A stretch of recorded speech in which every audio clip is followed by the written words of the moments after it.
As we end our step on rest, this is step 10, white space. And white space to me is what makes all of us human. And this is what varies from human to human. It's our relationships, hobbies, passions. That's what white space is. And when we started looking at the data from 1940 to about 2006, 2007, we averaged 5 hours of white space each day. We slept about 8 hours, worked about 8, survival around 3. We had 5 hours of white space to do our passions, our hobbies, to enjoy life. In 2007, the smartphone gets created, the iPhone gets created. We start to have the power of these devices at our hip. And when you look at white space, it shrank 2 hours because now we're spending 2 hours optionally on our screens.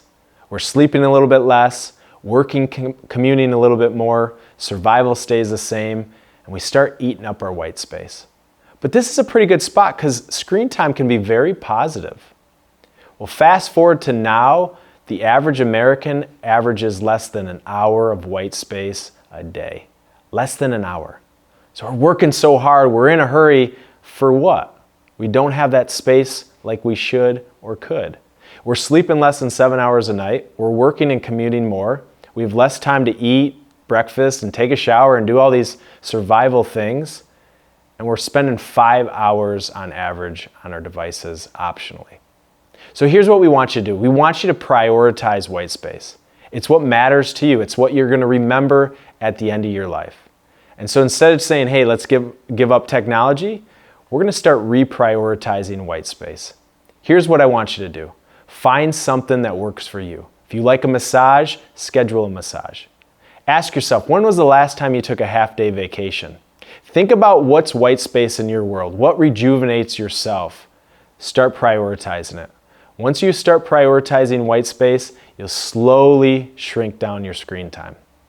One last piece of advice. You can now measure your screen time. Every smartphone has an ability to see how much screen time you're doing. Here's what I want you to do. Under 2 hours is optimal. If you can do under 2 hours of screen time, you're going to be happy, productive, and you're going to be your healthiest self. From 2 to 3 hours, slippery slope, but you can be efficient with that if you're prioritizing. Over 3 hours is impossible to be your happiest and healthiest self. So see where you're at, prioritize white space. White space is what you're going to remember at the end of your life, so make white space a priority. When's the last time you were in nature without taking a photo of something? Sometimes we're never focused on the present moment. Instead, we take pictures of the present moment. Now, I love to practice white space, which is just time for myself to recharge the batteries, whether it's a walk in nature or maybe just reading a book on the couch, but just focusing on being in the present, taking time for you. And this white space is time that makes us human. It's the time that makes us happy. It's what we live our life for. And it's just about finding things that help you recharge and rejuvenate and focus on the things that matter.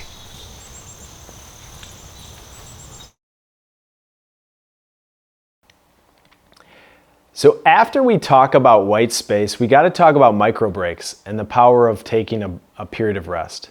And a micro break is a small break physically and from technology to allow the brain and the body to rejuvenate. And so if you look at the top athletes, the top musicians, the most successful surgeons currently, they understand this small period of rest. And so how we're working is not working.